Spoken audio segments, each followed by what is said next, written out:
Good morning. It is a great day. It is a great day. Happy Mother's Day to everyone out there. I hope that you are being mothers. I hope that you are being treated well today. And if you're not, demand it. All right? Because you deserve it. You absolutely deserve it. There was one announcement that I forgot to give. It's in the bulletin, but I wanted it to kind of be pushed forward for us to understand. Next week, the people that are board members here in Albany that are board members at Camp Hunt are going to be in the back after services, and we're going to have our yearly special collection for camp. That is going for a brand new pool at camp, so that you know what's happening with that, okay? A brand new pool. The pool out at camp, apparently 50 years is too old to have a pool. And so the county has told them, told us at camp that we will not be able to use that pool next year. So there has to be a new pool put in. And unfortunately, one of those pools costs a lot of money. So all over the state, they're doing special collections for Camp Hunt, and so we're going to be doing it. The elders have decided that next week the board members will be in the back. If you'd like to contribute, make all checks and things made out to Camp Hunt, not to church, okay? To Camp Hunt. Enough of the commercial. Again, happy Mother's Day. I hope that all of you, Mother's Day is a wonderful, wonderful day. I love Mother's Day. I love Father's Day because of the fact that we can all celebrate it. Because of the fact that, I don't know about you, but I'm pretty sure that we can all say that we all have mothers. Right? I mean, none of us were hatched from an egg or anything. I mean, we all had mothers, right? So it's great to be able to celebrate a day where we set aside some time to celebrate mothers.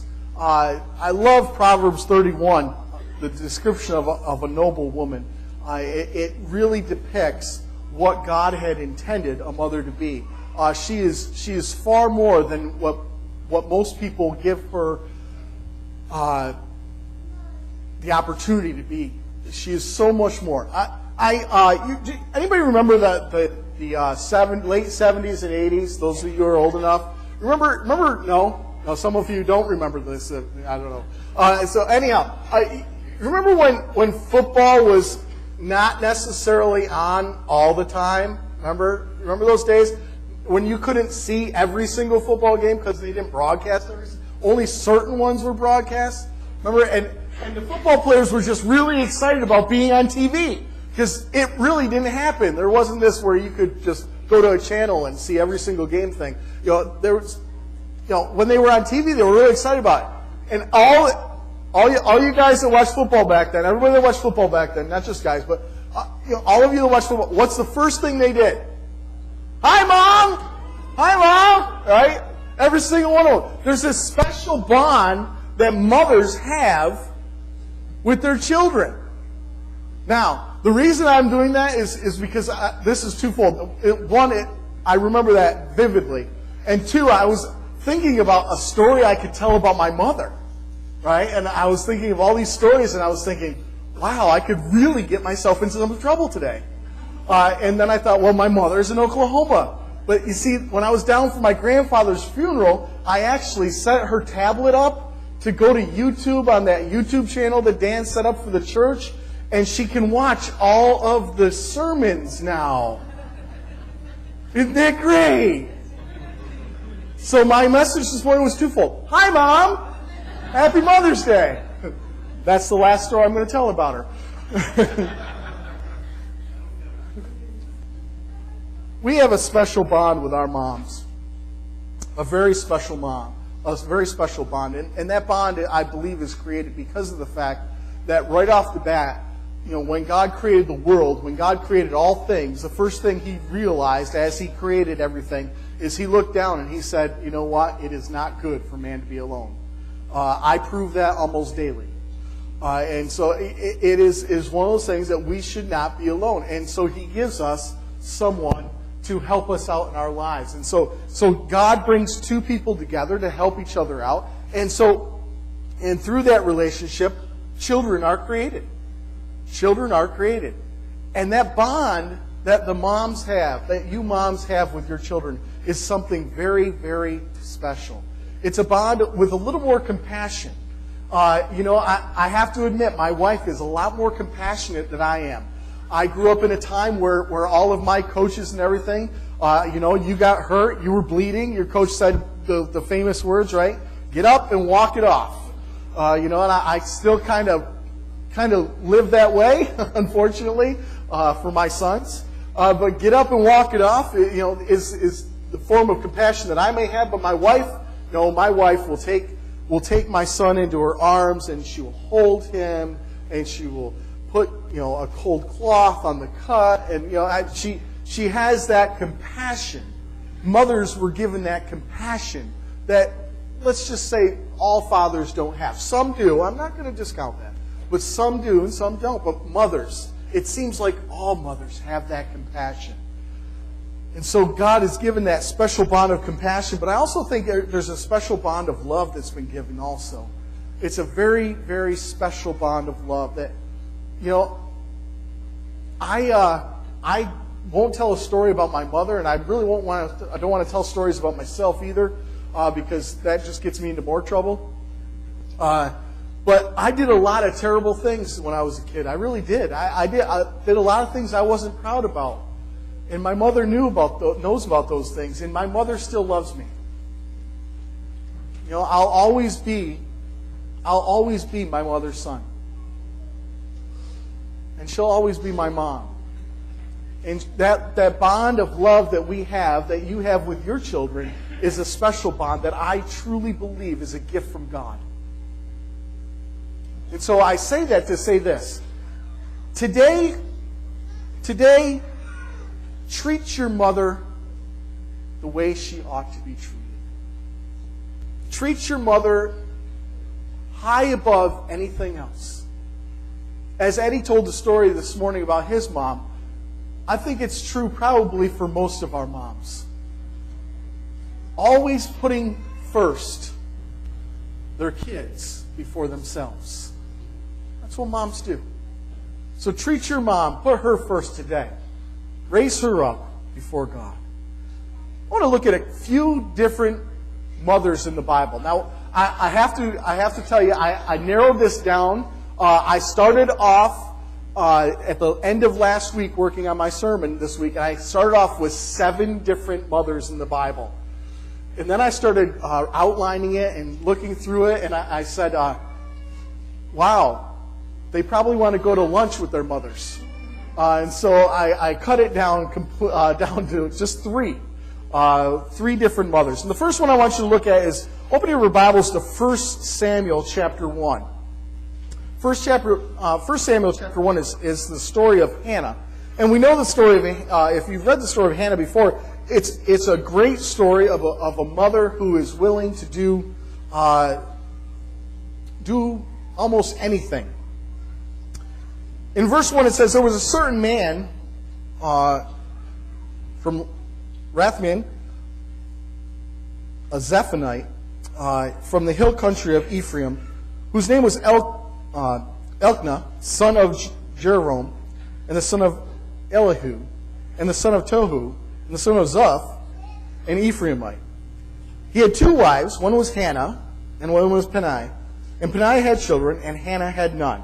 Year after year, this man went up into the town to worship and sacrifice to the Lord Almighty at Shiloh, where Hophni and Phinehas, the 2 sons of Eli, were priests of the Lord. Whenever the day came for Elkanah to sacrifice, he would give portions of meat to his wife Peninnah and her sons and daughters, but to Hannah he gave a double portion, because he loved her, and the Lord had closed her womb. And because the Lord had closed her womb, her rival kept provoking her in order to irritate her. This went on year after year. I don't know about you, but I don't think being provoked year after year after year would be any fun to anybody. And the idea of not being able to have children in a time period where children were, I'm not going to say what gave her worth, but it meant a lot to her. She was her husband's wife. And as being her husband's wife, she wanted to bless their family with children. That was her desire. That was her desire. And so she couldn't do it. It wasn't happening. But his other wife was having children. And so it was this rivalry that was not very good. So what happens next is very simple. She prays for a child. She prays to the Lord at Shiloh and says this, as she vowed a vow and said, O Lord of hosts, if you will indeed look at the affliction of your servant and remember me and not forget your servant, but will give to your servant a son, then I will give him to the Lord all the days of his life, and no razor shall touch his head. From 1 Samuel chapter 1, verse 11. She prays for a child. She asks the Lord, please give me a child. And the Lord actually does give her a child. And so this is a very difficult thing. Moms, I want you to think about this for a moment. This idea of giving your child back to God. That's what she vows to do. And she takes this very seriously. She says that I will give him back to you. How hard would that be? How hard would that be? Today I want to say to you as Christians, as moms, as Christian moms, we are still called to kind of do that. God wants us to give our children back to Him. And not in a way that into full-time priesthood here, as Samuel will be, but He wants us to make sure that we bring them up in the ways of the Lord. As a Christian mom, you have influence over your children. As a mom, you have influence over your children. And as we pray for our children, I hope you do pray for your children too. I hope you pray for your children every day. As we are to give as Hannah gave her child to the Lord, we are to give our children back to the Lord too. In verse 27, 28 says, For this child I prayed, and the Lord has granted me my petition that I made to him. Therefore, I have lent him to the Lord. As long as he lives, he is lent to the Lord. That would be so difficult for me. I can't even think about the idea of just giving my son away. But Hannah doesn't do that. Hannah does give him to the Lord, but she continues to visit him yearly too. You see, she doesn't forget about him. It wasn't just this prize that God gave her, opened up her womb and gave her a child. It was something she desired to have to share with her husband and to share with God. And so she again states in that's actually 1 Samuel chapter 2, verses 18 and 19.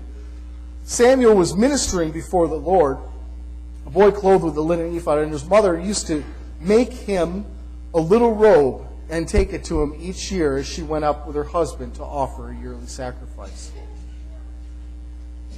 Moms are completely involved with their kids' lives. Just this week, I wonder how many of you moms have done something for your children. I mean, just continuously. It's a silly question, isn't it? Isn't that a silly question? Because you continuously are doing things for your children, aren't you? Continuously, every single day. Hannah goes up yearly. She makes a robe every single year. I don't know how long it takes to make a robe. Never tried. But I imagine it took a long time. And she makes that robe and brings it to him yearly. How many things each week do you do for your children over and over and over? How many of our moms have brought us to practices, have fixed us our meals, fixed us our lunches for school, taken us to school, taken us to our appointments for the doctors and the dentists, and all those things that moms do all the time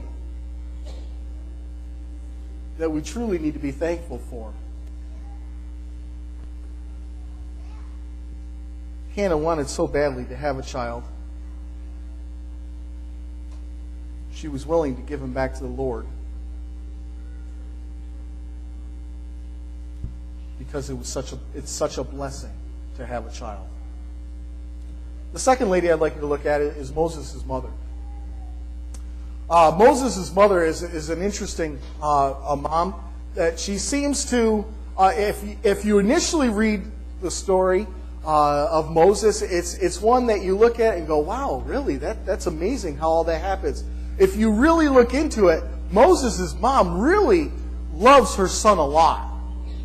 She loves Moses more than anything else. Matter of fact, she loves Moses so much she's going to orchestrate everything. How many of you? There was a movie that came out. How many of you shown your kids the Prince of Egypt? Did you ever see that? The video of the Prince of Egypt? Yeah, a bunch of you have. Prince of Egypt was a Warner Brothers video that was done about Moses. About Moses, and they showed. If you remember the scene in that, they showed Moses' mom putting Moses in the basket. And then it goes down the Nile, and it's like going through these rapids and shooting through between alligators or crocodiles' mouths, and up and down and around rocks, and almost gets hit by a boat, and it's crazy. That is not what happens here. That is not what happens.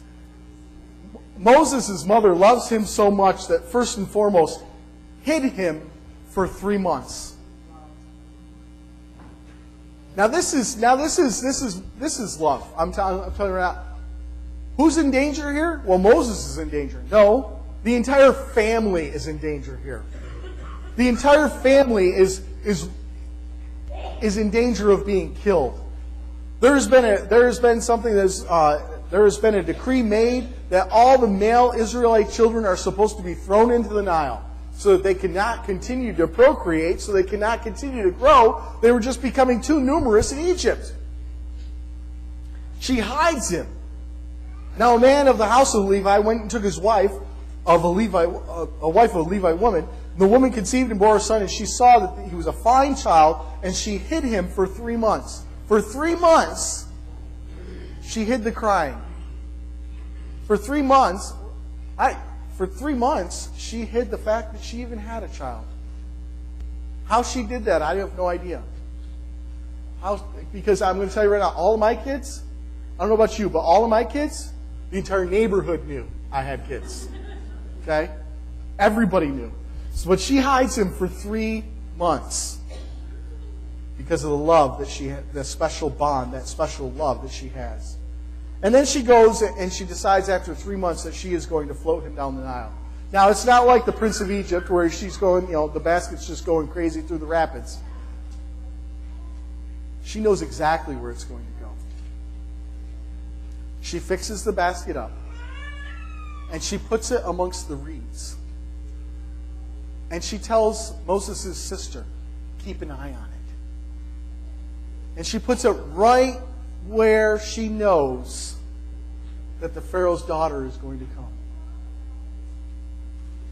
When she could hide him no longer, she took him in a basket and put him made of bulrushes and dubbed with bitumen and pitch. And she put the child in it and placed it among the reeds by the river bank. And his sister stood at a distance to know what would be done to him. She wasn't worried about the alligator or crocodiles. She wasn't worried about wildlife. She wasn't worried about anything else. All she wanted to do was to see if an Egyptian, if the Pharaoh's daughter would take her son in. She loved him so much, she was willing to allow someone else to raise her child.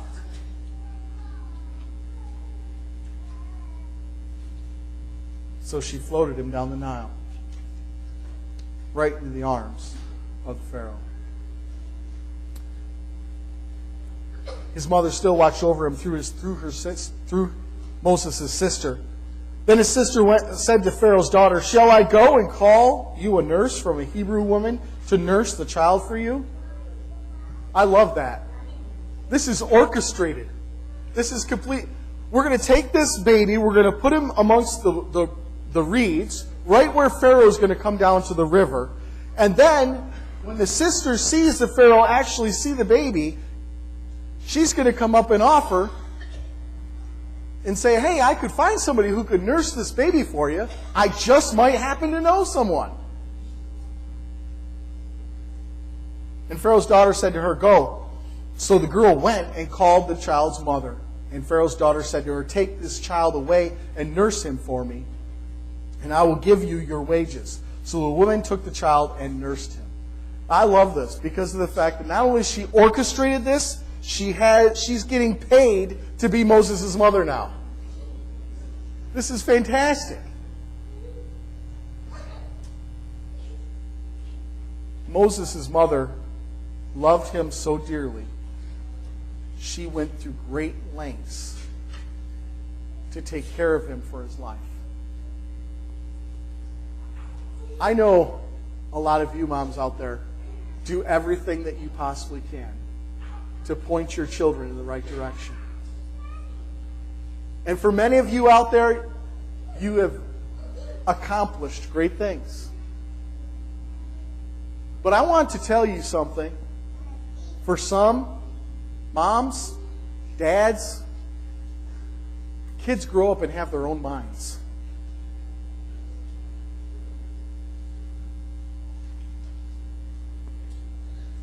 Do everything you can for them, but realize that they're going to stand on their own one day. Love them for who they are. Love them for everything that you've done for them. The last one I want to look at this morning is Mary. I have to be honest, growing up Catholic, I always shy away from Mary. I really do. Because of the fact that some places put a lot of emphasis on Mary, I kind of shy away from it. I don't know why. Well, that's probably why. But in all honesty, I shouldn't. I feel guilty about it, actually, because of the fact that if we look at Mary, Mary is an amazing woman of the Bible. An absolutely amazing woman of the Bible. Do you realize that Mary found favor in God's eyes? Do you realize that there's only a couple other people in the entire Bible that found favor in God's eyes?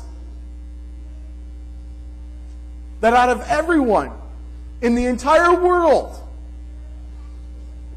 to bring God's Son into the world, He chose her. That's an amazing woman right off the bat. A faithful, amazing woman. I think Mary, first and foremost, as we look at Mary, I want you to understand that she had great faith. And I think moms, as you have your children, as you become moms, that is one thing that has to be there. Great faith. We have to be people of great faith. But moms, you have a great special bond with your children when you have great faith also. They look at you, they see your faith, and want to try to depict that. Mary also watched over her child. All who heard about it wondered at what the shepherds had told them, but Mary treasured up these things, pondering them in her heart. Mary never doubted Jesus. She always believed in Him. She always believed in what He could do.